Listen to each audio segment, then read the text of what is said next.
بسم اللہ الرحمن الرحیم۔ السلام علیکم، ہمارے چینل میں خوش آمدید۔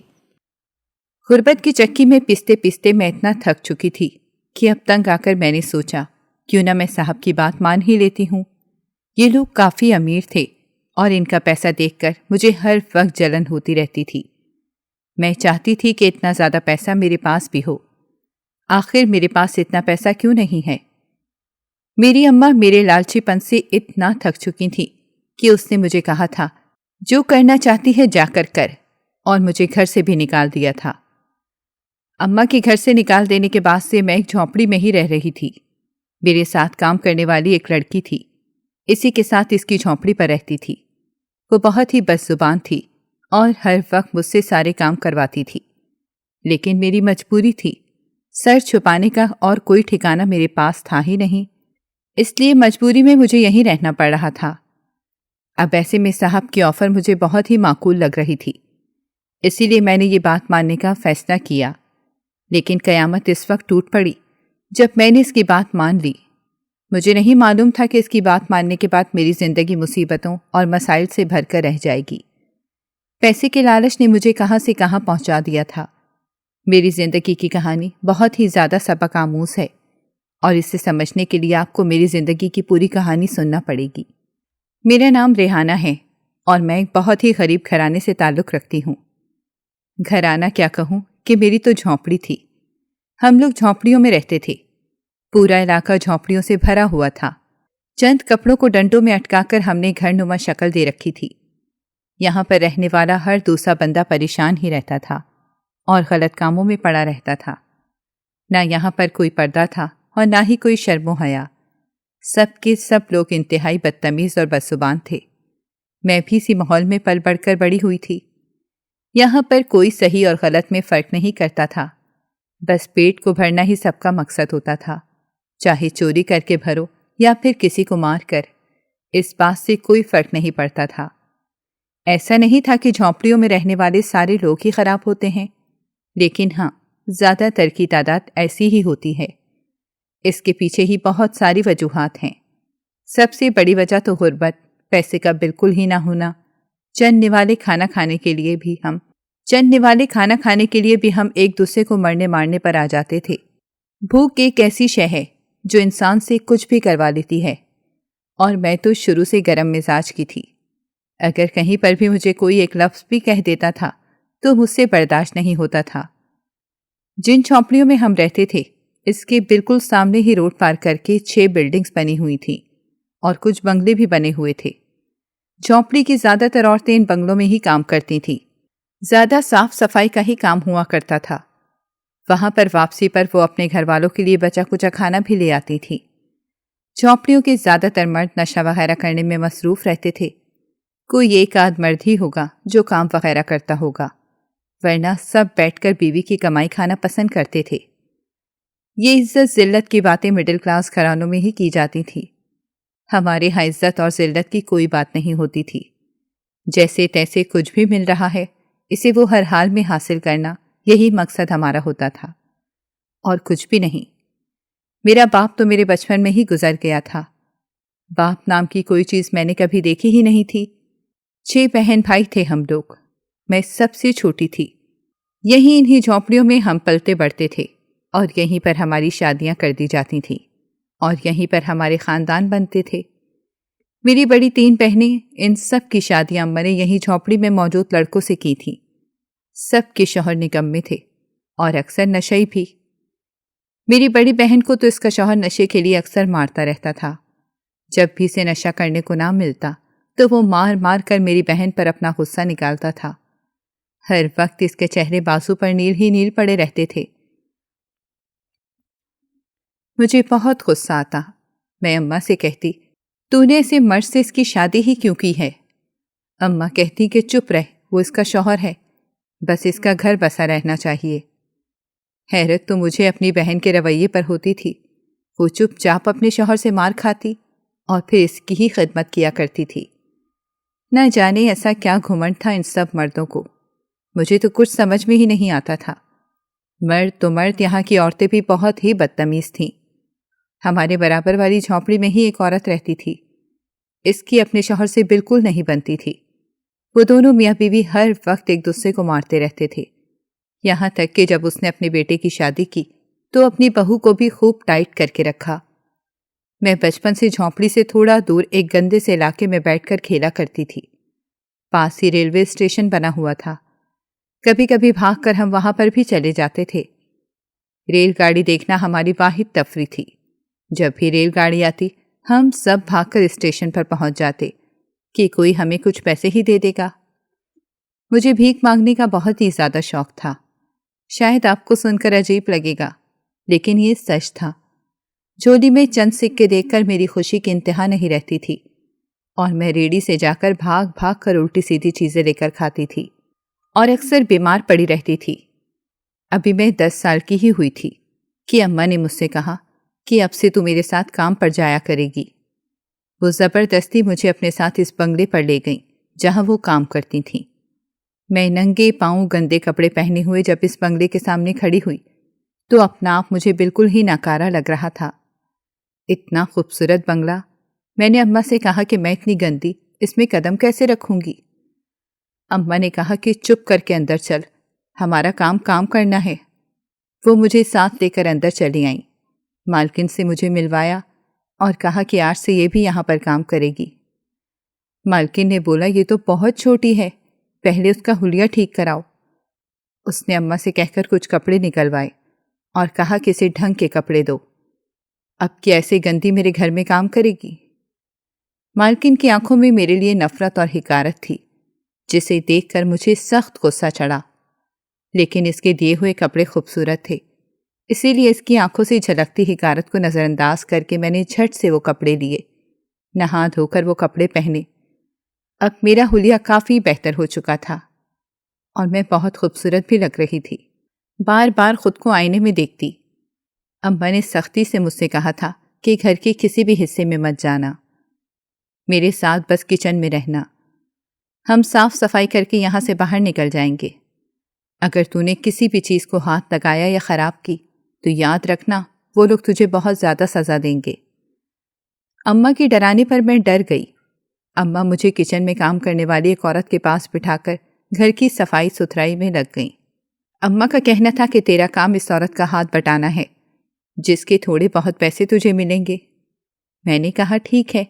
پیسوں کا نام سن کر ویسے بھی میری آنکھیں چمک اٹھتی تھیں۔ میں نے جب سے یہاں کام کرنا شروع کیا تھا، جھونپڑی میں موجود لڑکیوں کو مجھ سے سخت جلن ہونے لگ گئی تھی، کیونکہ ان میں سے کوئی بھی ایسی نہیں تھی جو کسی بنگلے میں کام کرتی ہو۔ میں واپس جا کر خوب بڑھا چڑھا کر جھوٹی جھوٹی کہانیاں بنا کر سناتی تھی، جس سے وہ مجھ سے جلنے لگ جاتے تھے۔ یوں ہی کئی سال گزر گئے تھے مجھے اس بنگلے میں کام کرتے ہوئے۔ میں نے آج تک کبھی کسی چیز کو خراب نہیں کیا تھا۔ مجھے اس گھر کا ہر راز پتہ تھا، اور میں جانتی تھی کہ میرا کام صرف اپنی زبان بند رکھنا ہے۔ چند سال ہو گئے تھے مجھے یہاں کام کرتے ہوئے۔ اماں بوڑھی ہو رہی تھیں۔ اس نے کہا کہ میں کام کرنا چھوڑ دوں گی، اب تجھے ہی کام کرنا ہے۔ میں خوش ہو گئی کہ اب اماں یہاں پر نہیں آئیں گی، کیونکہ وہ ہر وقت مجھ پر نظر رکھتی تھیں اور کسی نہ کسی چیز سے مجھے روکتی رہتی تھیں۔ جب وہ نہیں ہوں گی تو مجھے مکمل آزادی ہوگی۔ جیسے ہی اماں نے کام کرنا چھوڑا، اماں کے حصے کا سارا کام میرے اوپر آ گیا۔ میں نے اماں کے حصے کا کام بھی کرنا شروع کر دیا۔ اس گھر میں زیادہ لوگ نہیں تھے، مالکن اور اس کا شوہر تھا۔ مالکن کے ہاں کوئی اولاد نہیں تھی، وہ اکثر اپنی پارٹیز وغیرہ میں رہتی تھی، اور اس کا شوہر بزنس کے سلسلے میں کبھی کہاں تو کبھی کہاں ہوتا تھا۔ ایک طرح سے یہ گھر ملازموں کے اوپر ہی منحصر تھا، جو ہمارا دل کرتا ہم کرتے تھے۔ لیکن یہاں پر ہماری ملازماؤں کی ایک انچارج تھی جو کافی سختی کرتی تھی، کیونکہ اسے ہی آگے مالکن کو جواب دینا ہوتا تھا ہر چیز کے لیے۔ ایک دن میں نے دیکھا کہ مالکن اپنے کمرے میں بیٹھی ہوئی ہیں اور اس کے دراز میں نوٹوں کی بہت سی گڈیاں رکھی ہوئی تھیں۔ مجھے یہاں کام کرتے ہوئے عرصہ ہو گیا تھا، اسی لیے اب وہ مجھ پر بھروسہ کرنے لگی تھی۔ میرے سامنے اس نے وہ چند گڈیاں نکالی اور دراز بند کر دیا۔ ابھی بھی دراز میں کافی زیادہ پیسے تھے، جنہیں دیکھ کر میرا لالچی پن باہر آ رہا تھا۔ اس دن تو میں گھر واپس آ گئی تھی، لیکن پوری رات میرے دماغ میں وہی پیسے گھومتے رہے۔ اماں نے مجھے سختی سے منع کیا تھا کہ کسی کے گھر سے کوئی چیز مت اٹھانا، کیونکہ اگر ہم نے ایسا کیا تو پولیس آ کر ہمیں لے جائے گی۔ یہ لوگ بڑے لوگ ہیں، کچھ بھی کر سکتے ہیں، اسی لیے ہمیں بہت ہی احتیاط سے کام کرنا ہوگا۔ اماں کی ساری باتوں کو میں بھول چکی تھی اور اب میرے دماغ میں صرف وہ پیسے ہی آ رہے تھے۔ سوچ رہی تھی کہ کیسے وہ پیسے حاصل کروں، کچھ سمجھ میں نہیں آ رہا تھا۔ اگلے کئی دن تک میں یہ سب سوچتی رہی۔ اب مجھے اتنا تو پتہ چل چکا تھا کہ کہاں پر زیور رکھے ہوتے ہیں اور کہاں پر پیسے رکھے ہوتے ہیں۔ ایک دن گھر میں بہت بڑی پارٹی کا انتظام کیا گیا۔ مالکن نے مجھے کہا کہ تمہیں زیادہ دیر کام کرنا ہوگا اور اگر تم نے اچھے سے کام کر لیا تو میں تمہیں اس کے اچھے پیسے دوں گی۔ میں نے کہا ٹھیک ہے۔ میں نے اماں سے کہہ دیا کہ آج میں دیر سے آؤں گی، مالکن کے ہاں کوئی پارٹی ہے جس کے لیے اس نے ہم سب کو رکنے کا کہا ہے۔ وہ اس کے اچھے پیسے دے گی اور ساتھ میں اچھا کھانا بھی دے گی۔ اماں نے کہا ٹھیک ہے، لیکن تو اپنا دھیان رکھنا، وہاں پر کوئی غلطی مت کرنا۔ میں نے کہا ٹھیک ہے اماں، تو پریشان مت ہو، ہر وقت مجھے لیکچر ہی دیتی رہتی ہے، مجھے پتہ ہے مجھے کیسے کام کرنا ہے۔ اتنے سال ہو چکے ہیں مجھے وہاں پر کام کرتے ہوئے، پھر بھی تیری فکر ختم ہی نہیں ہوتی۔ اماں بولی تجھے نہیں پتا، ہم شروع سے وہاں پر کام کرتے ہیں، انہیں ہم پر بھروسہ ہے۔ اصل میں ابھی تک تجھے اس بات کا احساس نہیں ہوا ہے کہ وہ لوگ کتنے اوپر پہنچے ہوئے لوگ ہیں۔ کوئی بھی گڑبڑ ہو گئی تو سیدھا پولیس ہمیں پکڑ کر لے جائے گی۔ میں نے کہا ہر وقت تو پولیس سے ڈراتی رہتی ہے، وہ کوئی اچھے لوگ نہیں، میں بھی ان کے بارے میں سب جانتی ہوں۔ اماں بولی زبان سنبھال لے، تو نے کسی کو کچھ بھی نہیں کہنا ہے، اپنا کام کرو، چپ کر کے واپس آؤ۔ میں نے کہا ٹھیک ہے ٹھیک ہے۔ میں جھنجھلائے ہوئے انداز میں اماں کو بول کر وہاں سے باہر نکل آئی۔ آج میں تھوڑا تیار ہوئی تھی۔ میں نے کچھ دن پہلے ایک ریڑھی والے سے 10 روپے والی لپسٹک لی تھی، جسے لگا کر انسان کے ہونٹوں پر رنگ آ جاتا تھا۔ بال ٹھیک سے بنا کر میں بنگلے پر آ گئی۔ میں چاہتی تھی کہ میں خوبصورت لگوں۔ صبح سے شام تک ہم پاگلوں کی طرح کام میں لگے رہے، کبھی کیا کام تو کبھی کیا کام۔ شام ہوئی تو مہمان آنا شروع ہو گئے۔ مالکن نے خوب ہدایات دی تھی کہ کوئی بھی کمی نہیں ہونی چاہیے، ہر چیز کا دھیان رکھنا ہے، اگر کوئی غلطی ہوئی تو وہ ہمیں معاف نہیں کرے گی۔ اس کے سخت لہجے پر مجھے غصہ تو بہت آیا، لیکن میں خاموش رہ گئی۔ میں جانتی تھی کہ پورا دن یہ لوگ پارٹی میں ہی مصروف رہیں گے۔ پارٹی کا بندوبست گھر کے لان میں کیا گیا تھا۔ کافی بڑا گھر تھا، اس کا لان بھی بہت بڑا تھا۔ اعلیٰ قسم کی کرسیاں وغیرہ رکھی گئی تھیں۔ مہمان آئے تو کچن میں کام کرنے والی عورت نے مجھ سے کہا کہ تم یہیں پر رکو گی، ہم لوگ باہر جا کر لوگوں کو چیزیں وغیرہ دیں گے۔ میں نے کہا یہ کیا بات ہوئی، کیا میں باہر نہیں آ سکتی ہوں؟ حالانکہ مجھے ایسی پارٹی کو دیکھنے کا بہت شوق تھا، مگر انہوں نے مجھے وہاں جانے سے روک دیا۔ پھر میں نے سوچا کہ یہ اچھا موقع ہے، سب لوگ پارٹی میں مصروف ہوں گے اور میں بہت ہی آسانی سے مالکن کے پیسے نکال سکتی ہوں۔ اس سے بہترین موقع دوبارہ کبھی مجھے نہیں ملے گا، اور پارٹی کا کیا ہے، وہ تو دوبارہ ہو جائے گی، میں اس میں چلی جاؤں گی۔ میں اپنے ساتھ ایک تھیلا لے کر آئی تھی تاکہ موقع ملتے ہی پیسے نکال کر اس میں ڈال سکوں۔ کچن کی لڑکیاں باہر نکلیں اور ٹرے میں جوس وغیرہ لے کر باہر لان کی طرف چلی گئیں اور مہمانوں کو جوس وغیرہ دینے لگیں۔ سب لوگ پارٹی میں مصروف تھے، مالکن بھی لان میں ہی تھیں۔ یہ بہت ہی اچھا موقع تھا، گھر کے اندر کوئی بھی نہیں تھا۔ میں چپکے سے اٹھی اور سیڑھیاں چڑھ کر اوپر بنے کمرے میں آ گئی۔ کمرے کی لائٹ آف تھی، میں نے چپکے سے لائٹ آن کی۔ جانتی تھی کہ اس وقت کسی کا دھیان یہاں پر نہیں ہوگا، اور فوراً سے دروازہ کھول کر اس میں موجود پیسے دیکھنے لگی۔ وہاں پر تو پیسے ہی پیسے بھرے ہوئے تھے۔ ایک پل کو تو مجھے اپنی آنکھوں پر یقین ہی نہیں آ رہا تھا۔ میں نے دروازہ آدھا کھول رکھا تھا کہ اگر کوئی آئے بھی تو مجھے فوراً سے پتہ چل جائے اور میں صفائی وغیرہ کا بہانہ بنا دوں۔ لیکن وہ پیسے دیکھ کر میں پوری کی پوری انہی میں کھو گئی۔ میرا دماغ کہیں اور ہی نہیں رہا تھا، جیسے سن سا ہو کر رہ گیا تھا۔ اتنی بڑی رقم تو اپنی زندگی میں کبھی میں نے دیکھی ہی نہیں تھی۔ دل کیا کہ ساری کی ساری رقم اٹھا لوں، لیکن اگر ایسا کرتی تو شک ہو جاتا۔ میں نے اپنے پاس موجود تھیلی باہر نکالی اور کچھ رقم اس کے اندر ڈالنے لگی۔ اسی وقت دروازے پر کھٹکا ہوا میں فوراً سے چونک کر سیدھی ہوئی۔ اس سے پہلے کہ میں دراز بند کرتی اور پیسے کی تھیلی کو کہیں چھپاتی، اندر آنے والی شخصیت نے مجھے دیکھ لیا تھا۔ وہ ہماری انچارج تھی۔ اس نے فوراً سے میرے ہاتھ سے پیسوں کی تھیلی لی اور اس میں سے پیسے نکال کر واپس دراز میں رکھے اور مجھے ہاتھ سے پکڑتی گھسیٹتی ہوئی وہاں سے باہر لے آئی اور کوارٹر میں لے کر آئی۔ دروازہ بند کر کے اس نے مجھے کہا کہ تم کیا کر رہی تھیں؟ میں نے کچھ بھی نہیں کہا۔ اس نے ایک زوردار تھپڑ مجھے مارا اور بولی، آج کے بعد تم مجھے یہاں نظر مت آنا۔ تم جانتی ہو نا کہ اگر مالکن کو بھنک بھی لگ گئی تو ہم سب کے ٹکڑے کر دے گی۔ تمہیں اس بات کا اچھے سے احساس ہے کہ تمہارے ساتھ کیا کیا جا سکتا ہے۔ اگر تم چاہتی ہو کہ یہ بات میں کسی کو نہیں بتاؤں تو تم آج کی آج ہی نوکری چھوڑ کر چلی جاؤ گی۔ جیسے ہی پارٹی ختم ہوگی اپنے پیسے لوگی اور اپنا کھانا لوگی اور یہاں سے چلی جاؤ گی۔ دوبارہ کبھی بھی نظر نہیں آنا، ورنہ میں تمہاری ماں اور مالکن دونوں کو سب کچھ بتا دوں گی۔ کہیں اور کام ڈھونڈو جا کر۔ میں کئی سالوں سے یہاں کام کرتی ہوں اور اپنی مالکن سے دھوکہ نہیں کر سکتی۔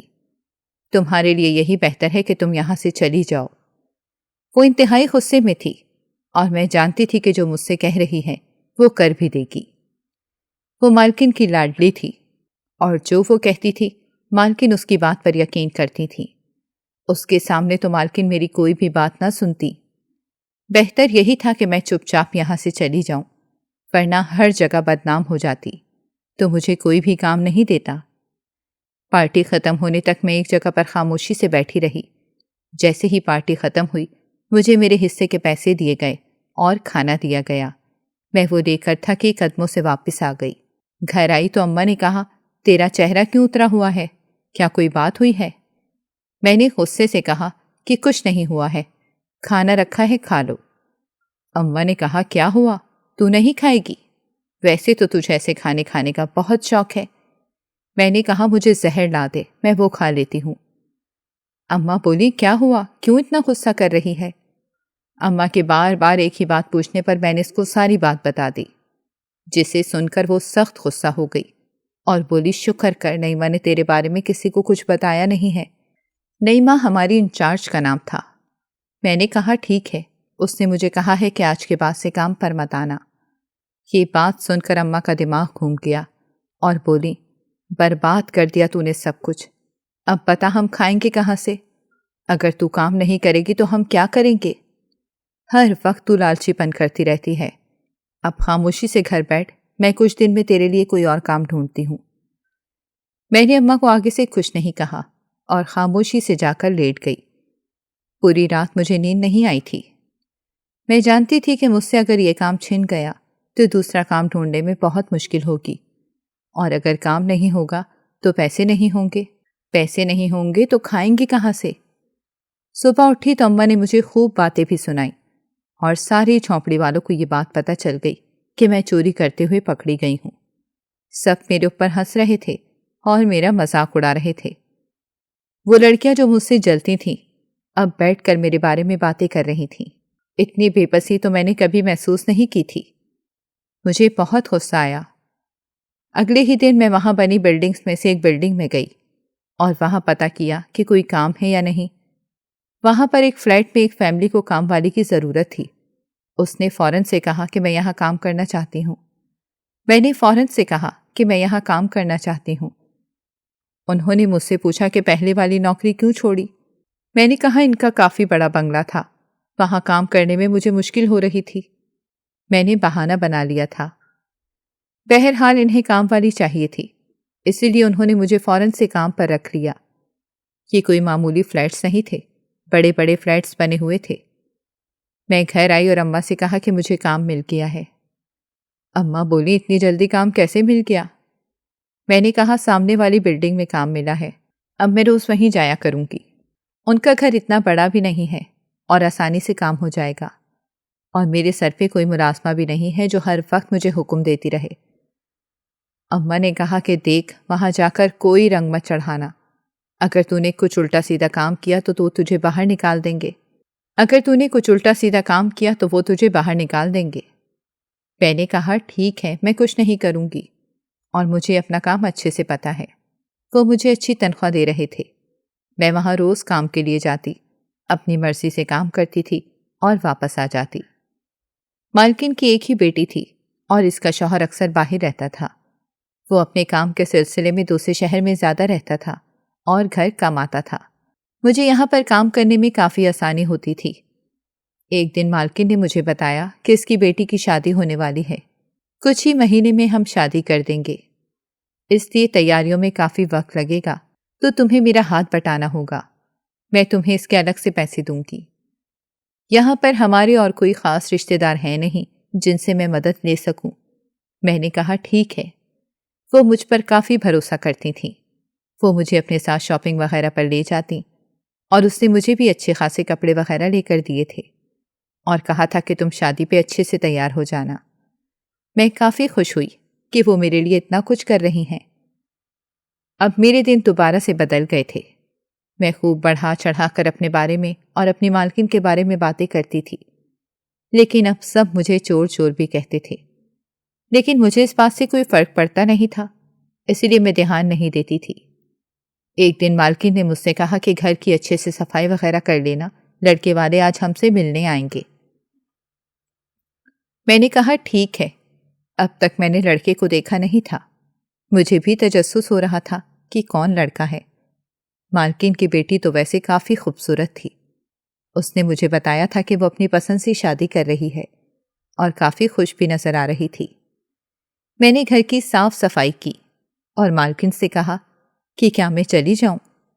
مالکن بولی نہیں، مہمان آئیں گے، ان کے بعد جانا۔ میں نے کہا ٹھیک ہے، ویسے تو صفائی کا کوئی کام تھا نہیں، لیکن میں نے کچن میں کچن والی کا ہاتھ بٹانا شروع کر دیا۔ ایک باورچن یہاں پر کام کرتی تھی، لیکن وہ صرف کچن کا ہی کام کرتی تھی۔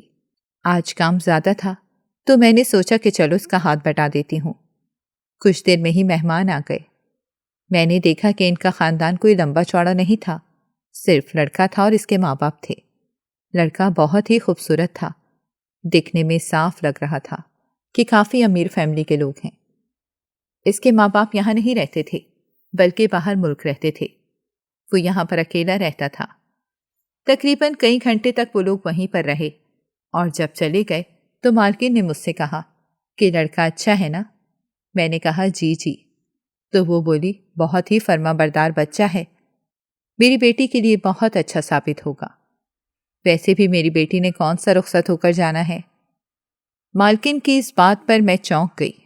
میں نے کہا مطلب کہ آپ کی بیٹی یہاں سے رخصت ہو کر نہیں جائے گی؟ تو وہ بولی ارے پاگل، رخصت تھوڑی ہوگی، بلکہ ہم نے پہلے سے کہہ دیا تھا کہ ہم اپنی بیٹی کو بھیجیں گے نہیں، ہمیں گھر داماد چاہیے، اور وہ لوگ اس بات پر راضی ہیں۔ مالکن کی بات پر میں کافی حیران ہوئی کہ ایسا بھی ہوتا ہے کیا؟ میں نے تو اب تک یہی دیکھا تھا کہ لڑکیاں ہی رخصت ہو کر جاتی ہیں، لیکن ایسا پہلی بار دیکھ رہی تھی کہ کوئی گھر داماد بھی بنتا ہے۔ بہرحال میں گھر واپس آئی تو اماں نے کہا آج کل تو بہت دیر سے آتی ہے۔ میں نے کہا مالکن کی بیٹی کی شادی ہونے والی ہے تو اس کی تیاری میں اس کا ہاتھ بٹاتی ہوں۔ اماں بولی ٹھیک ہے، کچھ الٹا سیدھا مت کرنا۔ میں نے کہا پتہ نہیں کب تک تو مجھے اس بات کا تانا دیتی رہے گی۔ پھر میں نے کہا کہ اماں مالکن کی بیٹی کی جس سے شادی ہو رہی ہے وہ گھر داماد بنے گا۔ اماں بولی یہ بڑے لوگ بھی نہ جانے کیا کچھ کرتے رہتے ہیں، ان کے طور طریقے بھی بالکل ہی الگ ہوتے ہیں، اب بھلا کوئی گھر داماد کیسے بنتا ہے؟ خیر یہ ان کے اپنے گھر کا مسئلہ ہے، تو اپنے کام پر دھیان دے۔ میں نے کہا مالکن نے مجھے کافی زیادہ چیزیں بھی لے کر دی ہیں اور وہ چاہتی ہے کہ میں شادی میں اچھے سے تیار ہو کر شامل ہوں۔ انہی دنوں مالکن نے مجھے بتایا کہ اس کا شوہر کچھ عرصے کے لیے ملک سے باہر جا رہا ہے اور شادی سے کچھ دن پہلے واپس آ جائے گا۔ وہ پہلے بھی ملک سے باہر کئی بار رہ چکا ہے، ابھی بھی بزنس کا کوئی کام تھا اسی لیے جانا پڑ رہا ہے۔ میں نے کہا ٹھیک ہے، ویسے بھی اس بات سے میرا کیا لینا دینا تھا، لیکن مالکن کو عادت تھی ہر بات مجھ سے شیئر کرنے کی۔ وہ ہر بات مجھے بتاتی تھیں، نہ جانے کیوں، شاید اسے سننے والا گھر پر کوئی نہیں تھا۔ اس کی بیٹی تو ہر وقت کبھی اپنے دوستوں وغیرہ سے ملنے جاتی رہتی تھی یا پھر کبھی پارلر میں ہوتی تھی، اسے اپنی ماں سے بات کرنے کا وقت بھی نہیں ملتا تھا۔ میں نے سنا تھا کہ شادی کے بعد وہ اپنے باپ کے ساتھ اس کے بزنس میں ہاتھ بٹانے والی ہے۔ شادی سے ایک ہفتہ پہلے مالکن کا شوہر باہر سے آ گیا۔ میں نے محسوس کیا کہ وہ اپنے ہونے والے داماد سے ٹھیک سے بات نہیں کرتا ہے، حالانکہ وہ لڑکا کافی اچھا تھا۔ شادی کافی زیادہ دھوم دھام سے کی گئی، میں بھی اچھے سے تیار ہو کر گئی تھی، سب میری تعریف کر رہے تھے۔ آج مجھے کوئی کام نہیں کرنا تھا، بلکہ شادی پر دوسرے مہمانوں کی طرح ہی مہمان بن کر جانا تھا۔ میں اکیلے ہی گئی تھی، گھر سے کسی کو میں نہیں لے کر گئی۔ اماں نے تو ویسے بھی منع کر دیا تھا کہ وہ میرے ساتھ نہیں جائیں گی۔ رات دیر تک شادی چلتی رہی۔ مالکن نے مجھ سے کہا تھا کہ وہ مجھے میرے گھر سے تھوڑا فاصلے پر اتار دیں گی، اور جب ہم واپس آئے تو اس نے ڈرائیور سے کہہ کر مجھے میرے گھر سے تھوڑا دور اتار دیا۔ میں گھر آئی تو دیکھا جھونپڑیوں میں سناٹا چھایا ہوا تھا۔ رات کے اس پہر سب سو رہے تھے، بس اماں تھیں جو میرے ہی انتظار میں جاگ رہی تھیں۔ میں نے اماں سے کہا کہ تو کیوں جاگ رہی ہے، سو جاتی۔ وہ بولی بس مجھے تیرا انتظار تھا۔ پھر مجھ سے پوچھنے لگی شادی کیسی رہی۔ میں نے اماں کو سب کچھ بتایا کہ اتنی شاندار شادی ہوئی تھی۔ میں نے کہا میں تھک گئی ہوں، مالکن نے کہا ہے کہ کل کام کے لیے مت آنا۔ اماں بولی ٹھیک ہے۔ میں کپڑے وغیرہ بدل کر سو گئی۔ اگلی صبح اٹھی اور ناشتہ وغیرہ کیا۔ آج پورا دن میں نے یہیں پر رکنا تھا، کام پر تو جانا ہی نہیں تھا، اس لیے فارغ تھی۔ اگلے دن مالکن نے بلوا لیا۔ تقریباً 1 ہفتے تک تو شادی کے فنکشن اور دعوتیں وغیرہ چلتی رہیں۔ اس کے بعد زندگی معمول پر آ گئی۔ اس عرصے میں مجھے بہت زیادہ کام کرنا پڑ گیا تھا، جس کے الگ سے مجھے پیسے دیے گئے تھے۔ مالکن کا شوہر دوبارہ سے باہر ملک چلا گیا۔ اس کا داماد بھی صبح صبح آفس چلا جاتا اور بیٹی بھی، اور شام کے وقت ہی دونوں واپس آتے۔ پورا دن مالکن گھر پر اکیلی ہوتی تھی اور ہر وقت اپنے داماد کی تعریفیں کرتی رہتی تھی۔ اس میں تو کوئی شک نہیں تھا کہ اس کا داماد ہیرا تھا۔ صورت اور سیرت دونوں میں بہت اچھا تھا، کبھی ملازموں کی طرف نظر اٹھا کر بھی نہیں دیکھتا تھا۔ ہم سب اس کی بہت زیادہ تعریف کرتے تھے۔ مالکن کی بیٹی کی شادی کو سال ہو چکا تھا، لیکن اب تک اس کے ہاں کوئی خوشخبری نہیں آئی تھی۔ مالکن ہر وقت کہتی رہتی تھی کہ مجھے اپنے نواسے نواسیوں کے ساتھ کھیلنا ہے، میں گھر میں اکیلی رہ کر تھک چکی ہوں۔ اس کی بات بھی ٹھیک تھی۔ میں نے کہا کہ ابھی تو اس کی شادی ہوئی ہے۔ وہ بولی ہاں، وہ کئی بار اپنی بیٹی سے بات کر چکی تھی، جس پر اس کی بیٹی کہتی تھی کہ اماں ابھی مجھے پریشان مت کریں۔ مجھے ان دونوں کی اس بات کی کچھ سمجھ نہیں آتی تھی۔ جتنا اس کی ماں اس سے اس بارے میں بات کرتی تھی، اتنا وہ اس سے دور بھاگتی تھی۔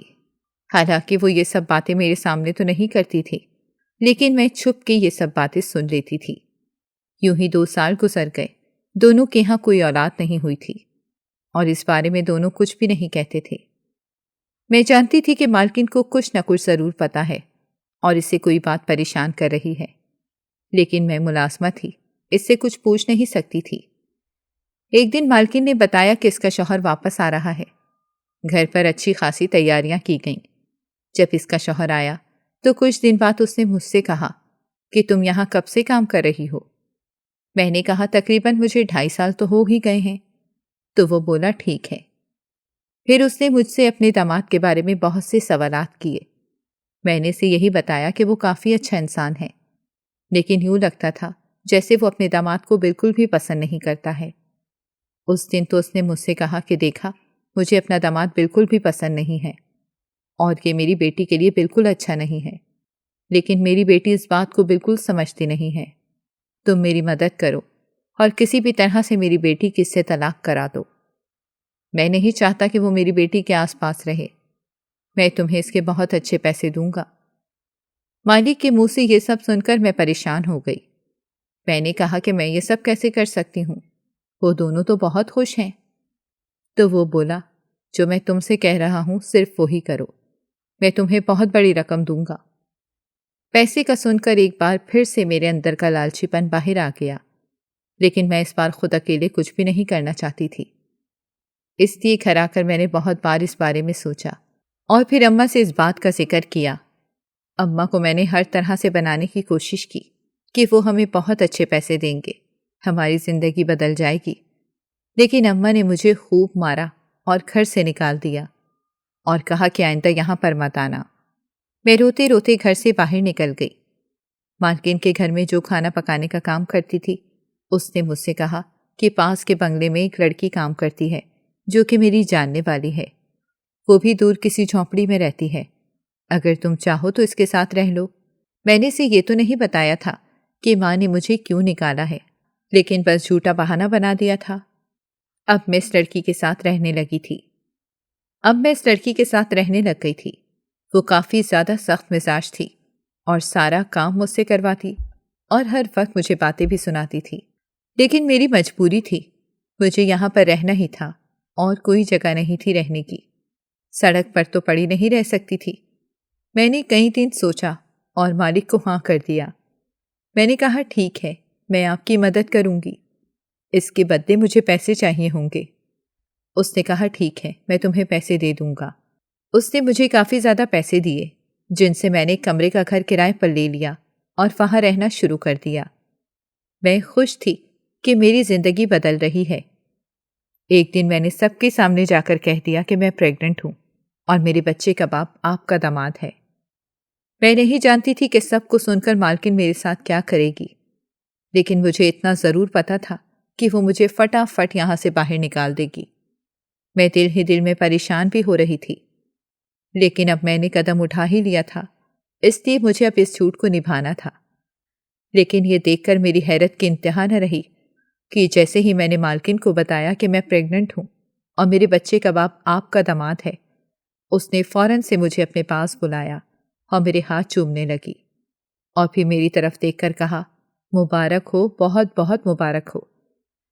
اس کی یہ بات سن کر میں بہت زیادہ چونک گئی۔ کچھ سمجھ نہیں آ رہا تھا کہ کیا کروں۔ میں نے تو جھوٹ بولا تھا، لیکن میرا جھوٹ مجھ پر ہی الٹ رہا تھا۔ یہ سب دیکھ کر مالک بھی بہت پریشان ہو گیا۔ میں فوراً سے وہاں سے بھاگ گئی۔ پھر میں نے مالک سے پوچھا کہ یہ سب کیا ہے، تو وہ بولا مجھے بھی کچھ سمجھ نہیں آ رہی ہے۔ مالکن کی بیٹی بھی سامنے ہی بیٹھی ہوئی تھی، اس نے بھی کوئی رد عمل نہیں دیا۔ یہ سب میری سمجھ میں ہی نہیں آ رہا تھا۔ پھر مالکن نے مجھے اپنے پاس بلایا اور بولی، تو نے مجھے بیوقوف سمجھ رکھا ہے؟ کیا میں نے تجھ پر اتنا زیادہ بھروسہ کیا اور آج تو نے میری ہی بیٹی کا گھر اجاڑنے کی کوشش کی؟ میں نے کہا میں نے ایسا کچھ نہیں کیا، یہ سچ ہے۔ تو وہ بولی کیسے سچ ہو سکتا ہے؟ پھر اس نے مجھے بتایا کہ میرا داماد باپ نہیں بن سکتا ہے، اسی لیے تو آج تک میری بیٹی کے ہاں اولاد نہیں ہوئی ہے، لیکن وہ اسے پسند کرتی ہے۔ تمہیں کس نے یہ سب کرنے کو کہا تھا؟ میں نے ڈرتے ڈرتے مالک کا نام بتا دیا تو وہ بولی، مجھے امید تھی کہ یہی اس حرکت کے پیچھے ہوگا۔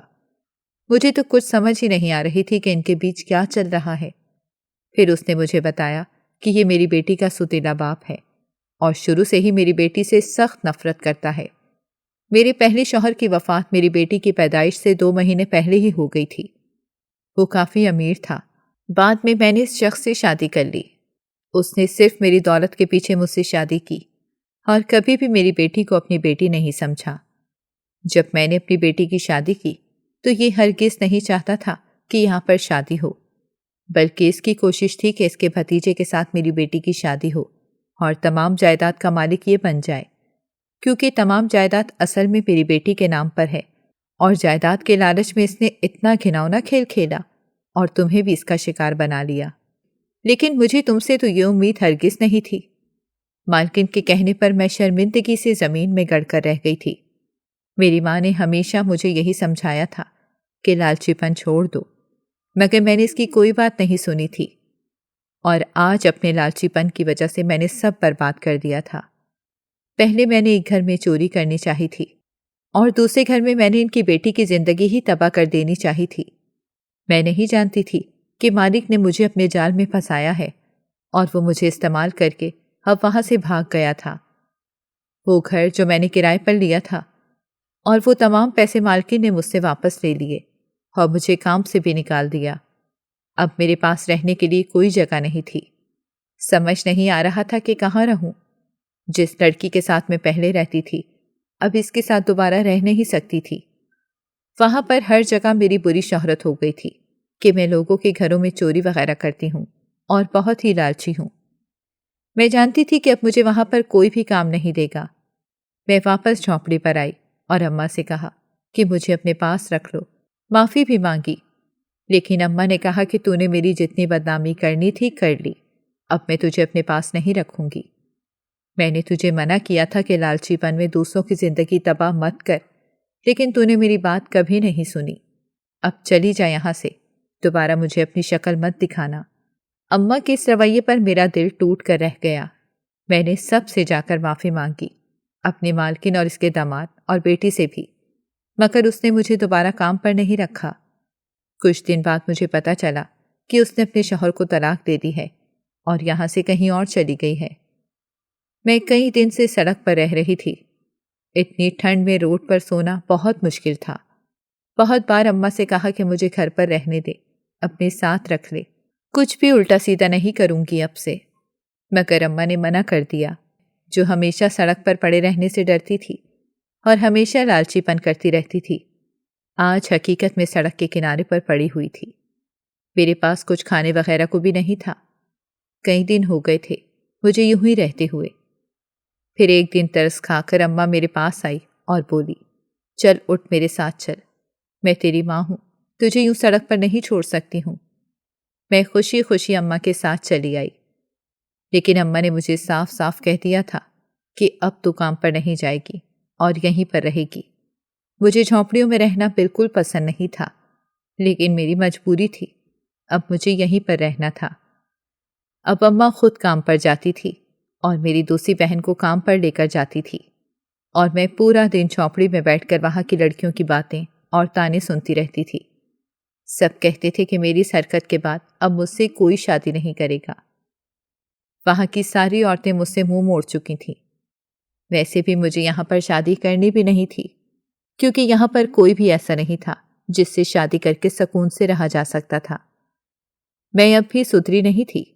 مجھے اب بھی موقع ملتا تو میں دوبارہ سے وہی سب کرتی، کیونکہ میرے اندر کا لالچی پن شاید ہی کبھی ختم ہوتا، بلکہ سچ تو یہ تھا کہ میں اصل میں سے ختم کرنا ہی نہیں چاہتی تھی۔ ناظرین، اگر آپ کو ہماری کہانی اچھی لگی ہے تو ویڈیو کو لائک کریں، شیئر کریں اور ہمارے چینل کو سبسکرائب کریں۔ اگلی ویڈیو تک اجازت دیں۔ اللہ حافظ۔